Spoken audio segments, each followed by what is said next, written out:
Bismillah ar-Rahman ar-Rahim. Today we will discuss حرف الهاء, letter ha.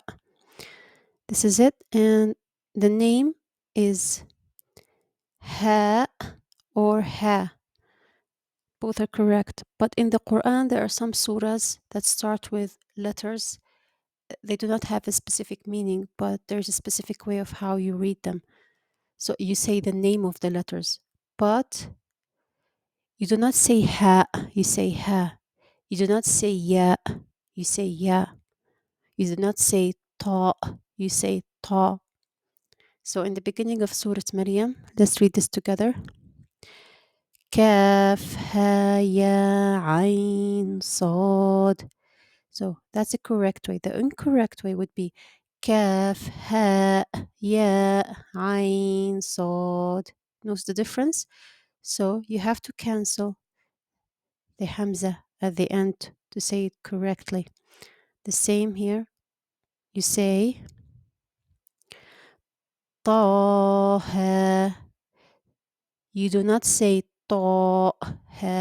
No, that's incorrect. The right way is طه. Okay. So how do we write letter ha?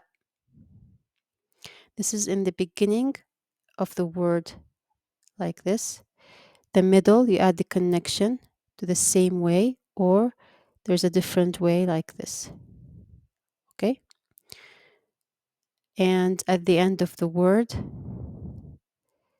like this, or like a circle. It depends on the letter before it at the end of the word. Like, for example, if the letter was one of the selfish letters we talked about, this means that the ha at the end is in this way. It doesn't connect with that selfish letter. If the letter before it can't connect, then you write the ha this way. There's a letter that looks like it at the end of the word. So this is the ha we're talking about at the end of the word, like a circle or this way, depending on the letter before it. Now, this one is called ta marbuta. You know the ta, we talked about the ta before it. So imagine this is the ta. Marbuta means tied. So the ends are tied together and makes it look like this ta marbuta. So if the letter before the ta al marbuta is a selfish letter, okay, then this is how you write it. If it's not a selfish letter and you can connect it with the ta marbuta, this is how you write the ta marbuta. Let's take an example.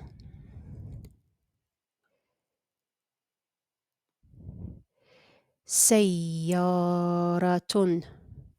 Okay, سيارة. Now some people will write it incorrectly like this with a ta. That is, it sounds سيارة, but we do not use this ta مفتوحة. We have to use the ta المربوطة. So this is incorrect. Now, as you can see, we said سيارة, but what if the mark at the end of the word was a sukun? Do you say سيارة? No. This ta marbuta, the sound of it, if there's a sukun on it, it changes into a ha. So you say سيارة. That's why it's also called ha at-ta'nith, the feminine ha at the word. So because this ta, it helps, it makes the word, it gives the word a feminine identity in most cases as a general rule.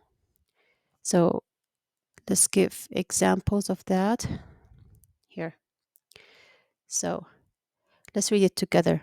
Muslimun, Muslimun, a Muslim. It can be for a man or woman in general, but when you say Muslimatun, it's a female Muslim.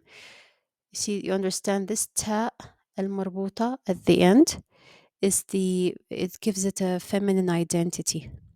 And if there is a sukoon at the end of it, rather than the tanween al-damma, you say muslima. Okay? Okay. Another example. Qaytun, a male cat. Qaytatun, a female cat. معلم, a male teacher. معلمة, a female teacher. So again, معلمة. There is a tanween ضمة at the end. What if there is a سكون? In this case, the ta المربوطة right here, it will sound as a ha. Okay, and you say معلمة. Let's take examples just to practice reading. هي, منه, هند, هرب,